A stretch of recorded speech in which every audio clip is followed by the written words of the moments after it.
because I sold this one, the new one on Northwest 33rd Place. I sold it before it was done. So I had a contract written on it and we were just waiting. We kept pushing back the sale until we could get the final closeout of the permit, basically schedule a final walkthrough with the client. So that's actually, you know, in my history of selling buildings, I've always had a better time selling them before they're done. It's easier. Welcome back to REI Hot Seat. Andrew Hines here without his counterpart, Jacob Campanaro, because Jake's a little too busy coming back after vacation. So I am going to go over one of my most recent sales in Cape Coral, Florida. For those of you who have been following me, I am building houses down there, not physically myself. I'm actually just developing them. I've hired a general contractor. I buy the lots, build the houses and sell them. And I still have a handful of lots left. I think I'm down at like 5 or 6, something like that. I got to do an exact count.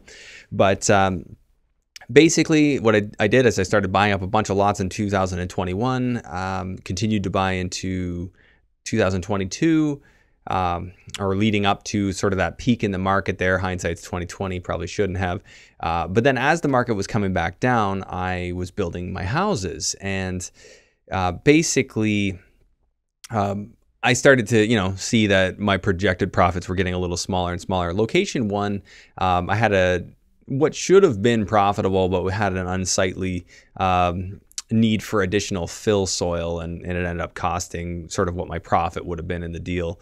So that one was sort of more of a break even. This one is actually profitable, and I'm going to go through it. So the nice thing I was able to do here is, and I'm just going to show you on a map where these are. So this location here is actually the first location that I sold. And then like if you were to fly like the bird or like the crow flies, I mean, the locations are less than a mile apart. Speaking American lingo here. And just for context of where they are in the United States, we're in Southwest Florida. So I really like this area, not Cape Coral specifically, but I mean, I enjoy vacationing Southwest Florida.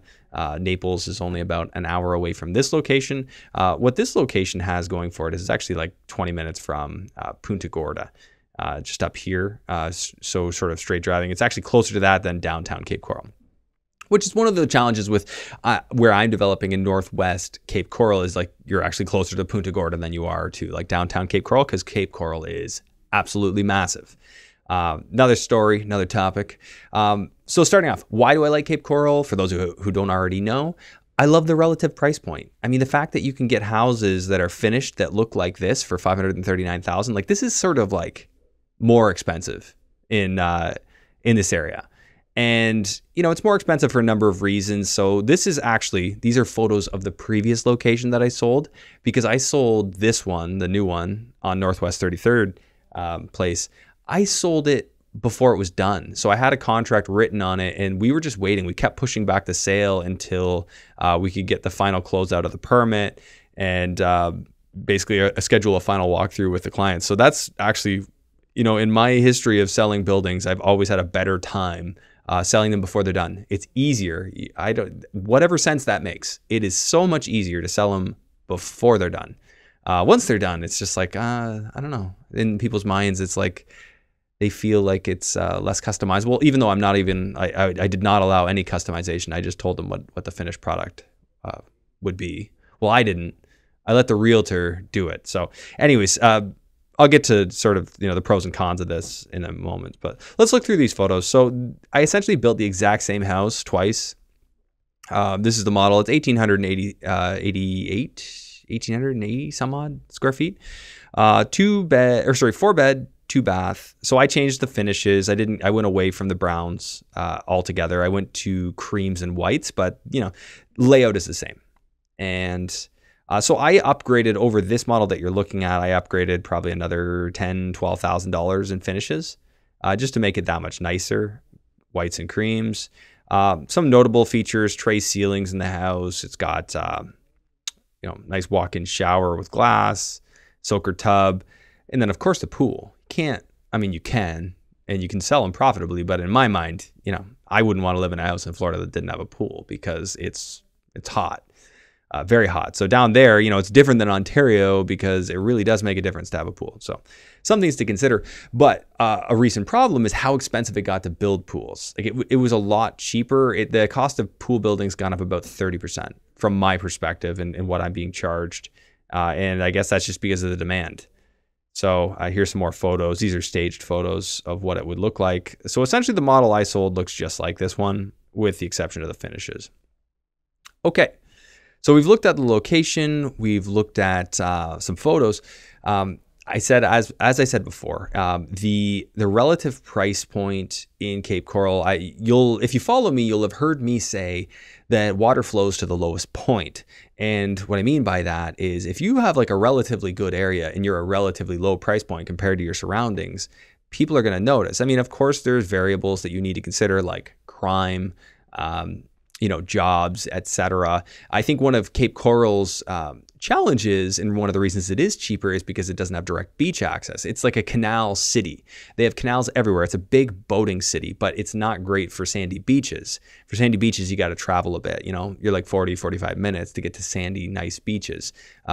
If you go to the coast in Cape Coral, where this is, I mean, yeah, I'm not far from the coast at all. I'm like a mile or two from the coast. However, it's like protected state park, marshland.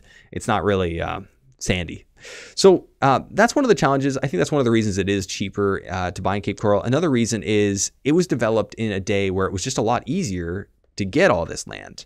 If you look at this map, like you can see just how big this city is. It's one of the largest cities by geography in the US, if not the largest. And it was built sort of as this master plan community where you've got 80-foot by 120-foot lots everywhere, the whole city through. So just going all through this area. So it was developed. So on the street, the street I'm on, or the area I'm in, like if you do a street view, and let's just do that now. Like this is the street I'm building on, this is the street I just built on. So let's just take a look. So you can't see my house that I just built yet, but you can see, look at all the open space. There's lots of open lots. This road was since repaved. So I just built a house right next to this one here. So there's one that's relatively new, and I built right next to it. So I'm built here and sold. So, okay. So overall, I would say this was a positive one. How did it go? Well, here's my involvement on the project. I called the general contractor I worked with. I said, I'd like to do another of the one I just did. We're going to do the same finishes as I did on location 2. This is location 3. And go. Here's the lot. Here's the payment, or let me know when you need the payment. She took it all the way to permitting, submitted the permits for me, said, hey, we're ready. Sent me the invoice. I paid the invoice. The biggest challenge was setting up financing. So I spent the better part of a year getting my financing set up.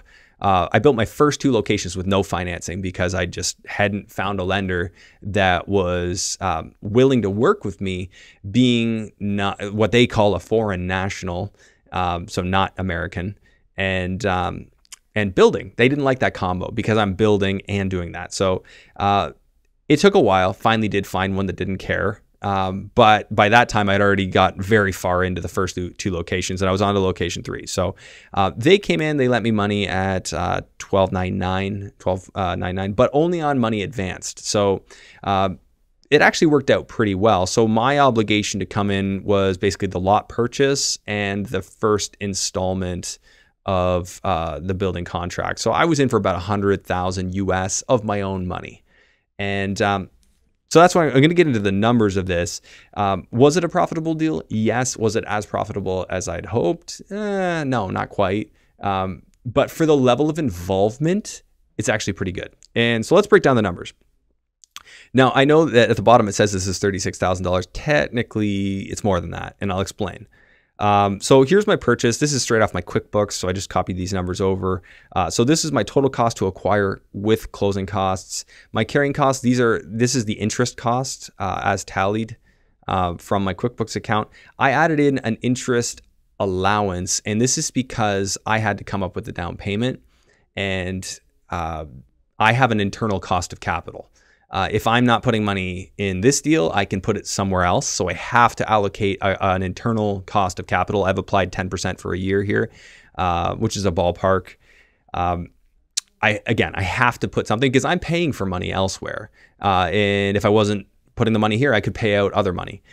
So I basically put that in there as a $15,000 filler, but that money is essentially going to me to offset money I'm spending on other money I'm borrowing, and etc. Which is sort of a new practice I'm doing to just keep apples to apples when I'm looking at projects like, oh, this one I self-funded versus this one I borrowed more money on. If I'm putting my money into the deal, there has to be an internal cost of capital attached to it.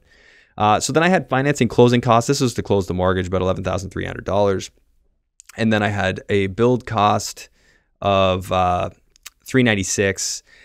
So, and again, that's like a final totaled number. The one thing I don't know is the net sale proceeds exactly. We had to do an allowance because there was a couple of things that weren't 100% clear. So this number could change a little bit, and I might discover other costs, or maybe I get a further rebate from the title agency. So we're in the ballpark of $35,000 on this one US, which again, I was expecting more, but while building this, the market kept coming down, and now since it started coming back up, I did get, so as I mentioned, I did about $10,000 in upgrades over the previous unit I sold. The previous unit sold for $515. This one sold for $533. So the trend is in the right direction. I'm just learning more and more about this market, what people are willing to pay for, what they aren't, and I'm adjusting my strategy accordingly. Things I'm really going to veer away from is ever going over $600,000 in this specific area. I have done that with another unit, and there's just less people looking in that price point. I never want to be fishing in a price point where there are not a lot of buyers. That's just my personal preference, unless the reward really justifies it. I like being in that affordability range where everybody's looking to spend in that ballpark. So I'm already kind of pushing the top of the boundary when it comes to the area, even going at 533 for this sale. I was fortunate to get a very quick sale on it. And I'm going to push this more. I'm going to build this unit again and just see what I can do.